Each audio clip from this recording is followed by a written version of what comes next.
Stormfront, a narrative summary by Jim Butcher. Book 1 of the Dresden Files. Chicago, a city of steel and smoke, of secrets hiding just behind the curtain of the ordinary. Most people walk through it oblivious to what truly lurks in the shadows. But not Harry Blackstone Copperfield Dresden. He knows what's out there: monsters, demons, spirits, and worse. That's because Harry Dresden is a wizard. Not a stage magician, not some new age con artist, but a real deal, spell-casting, magic-wielding wizard. The only one in the Chicago phone book, in fact. Business isn't booming. With few clients, a crummy basement apartment, and a serious shortage of cash, Harry's scraping by. Most people think he's a nutcase, or worse, a fraud. But every so often, the police come calling when they've got a case too strange for ordinary explanations. Enter Karen Murphy, the tough-as-nails head of special investigations with the Chicago PD. Murphy's team handles the weird, the supernatural, the stuff that doesn't fit into standard procedure. And she trusts Dresden. Well, she sort of trusts him. When Murphy calls Harry in to consult on a murder case, it's not just weird, it's gruesome. A man and a woman have been found dead in a ritzy apartment. Their hearts literally exploded from their chests. There's no sign of a weapon. No logical explanation. Just two naked dead bodies locked in the act of passion, with their chests blown open from the inside out. Murphy doesn't have to say it. Harry knows. This is black magic, and black magic leaves a residue, a stain on the air like ozone and burnt copper. The murder scene leaves Harry rattled. To perform magic that destructive, you need power and precision. This wasn't a spell gone wrong. This was intentional. The murderer, whoever they are, is dangerous and trained. And worse, they're active. As if that isn't enough, back at his office, Harry meets with a client named Monica. She's nervous, afraid, and evasive, but she's willing to pay in cash. She wants Dresden to find her missing husband. The man is a practitioner, someone who dabbled in magic but never joined the White Council, the organization that governs the magical community. That, in itself, is suspicious. But Harry needs the money, and Monica seems genuinely scared. Two separate cases. But Dresden's instincts tell him they're connected. As Dresden starts digging, he finds himself being pulled in all directions. Murphy wants results, fast, but won't give Harry all the information he needs. The White Council, still suspicious of Harry after a tragic incident in his youth, is watching him closely. Particularly Morgan, a stern and unforgiving warden who's just waiting for Harry to slip up so he can deliver a death sentence. The council doesn't mess around when it comes to black magic, and if Harry so much as looks like he's behind the murders, they won't ask questions. Then there's Johnny Marcone, Chicago's top crime boss, who shows up uninvited to warn Dresden to stay away from the murder case. That's not just strange. It's terrifying. Marcone is a man who thrives in the shadows, who avoids public attention at all costs. For him to get involved so directly means this case threatens something big, something that cuts into his domain. At this point, Harry's working against the clock. He uses a magical spell, a tracking charm, to follow the last known movements of Monica's husband. What he finds shocks him. The man, Victor Sells, was involved in some very serious magical experiments. He was using potions, summoning energies, and worse, he was tapping into the primal forces of nature.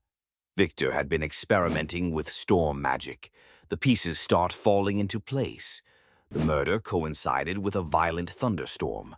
The deaths weren't just magical, they were tied to the storm's energy. Someone is using storms as a power source, channeling their fury into destructive spells.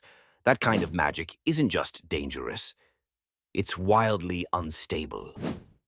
Back in his apartment, Harry prepares to investigate further when he is attacked by a demon, a deadly flying creature sent by someone powerful. The demon is after him and carries a scorpion-like venom, lethal on contact. With help from his magical cat, Mister, and his trusty spirit in a skull, Bob, Harry survives the attack, but barely. Bob is a wisecracking air spirit who lives in a skull on Harry's bookshelf.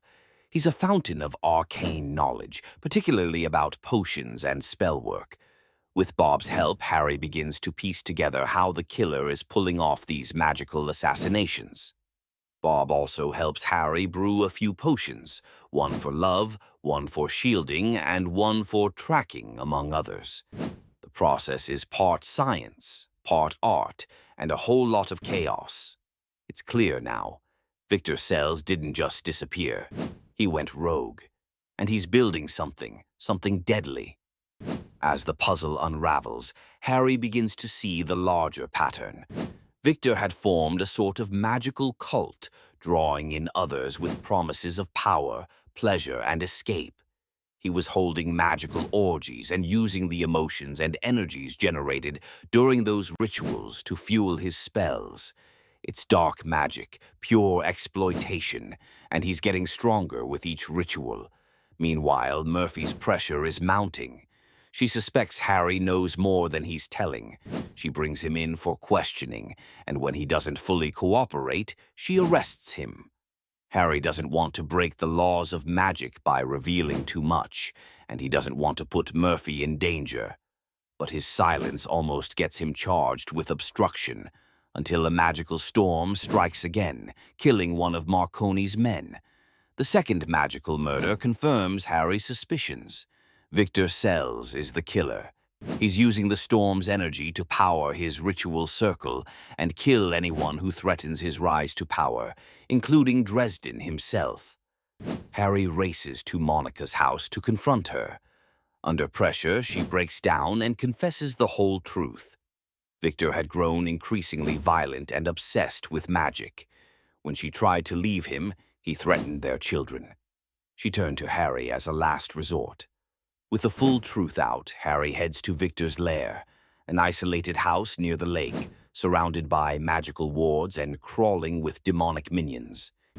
Inside, Victor is preparing his next ritual. The storm is building, thunder rumbling like the heartbeat of the earth. If he completes his spell, he'll become virtually untouchable.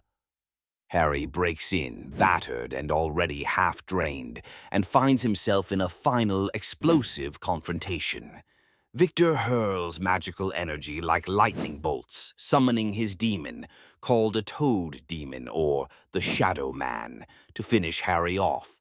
But Dresden, wounded and desperate, uses his wits.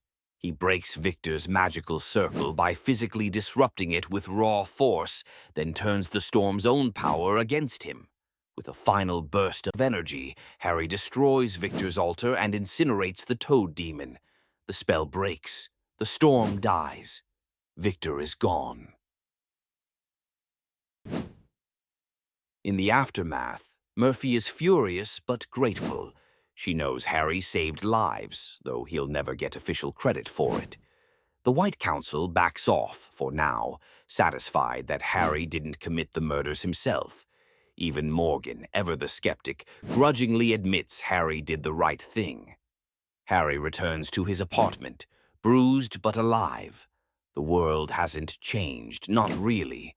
The shadows are still there, the monsters still lurking. But Harry Dresden, wizard for hire, is ready for the next storm. He lights a candle, sips a cup of soup, and waits. Because in this city, the weird never sleeps for long. Themes and tone Stormfront sets the stage for a series that blends noir detective storytelling with modern fantasy. Harry Dresden is a classic gumshoe with a magical twist, cynical, self-deprecating, brave to the point of recklessness. He walks a fine line between hero and outlaw, haunted by a past that nearly destroyed him and burdened by the knowledge that great power can corrupt absolutely. The tone is gritty and fast-paced, but with flashes of humor, especially in the banter between Harry and Bob, or the sardonic thoughts Harry narrates to himself. At the same time, Butcher doesn't shy away from the darker sides of magic: addiction, manipulation, power lust. Victor Sells is a terrifying antagonist precisely because he started off as just another desperate man. Magic offered him a way out, and he took it all the way to the abyss. Stormfront also introduces us to the rules of Butcher's magical world: the laws of magic, the power of names, the sanctity of a wizard's threshold, and the delicate politics of the supernatural community. This is a world where vampires run nightclubs, fairies make dangerous deals, and the weather itself can become a weapon. Final thoughts. As a first entry into the Dresden Files, Stormfront is tightly plotted, character-driven, and rich with atmosphere. It balances action and mystery with just enough world-building to spark curiosity without overwhelming the reader. It also sets the emotional groundwork for the rest of the series, establishing Harry as a flawed but fundamentally good man fighting monsters, both external and internal. And perhaps most importantly, it ends not with a neatly wrapped bow, but a sense that Harry's journey is just beginning. The magical underworld of Chicago is vast, and Harry Dresden is going to have to survive it one case at a time.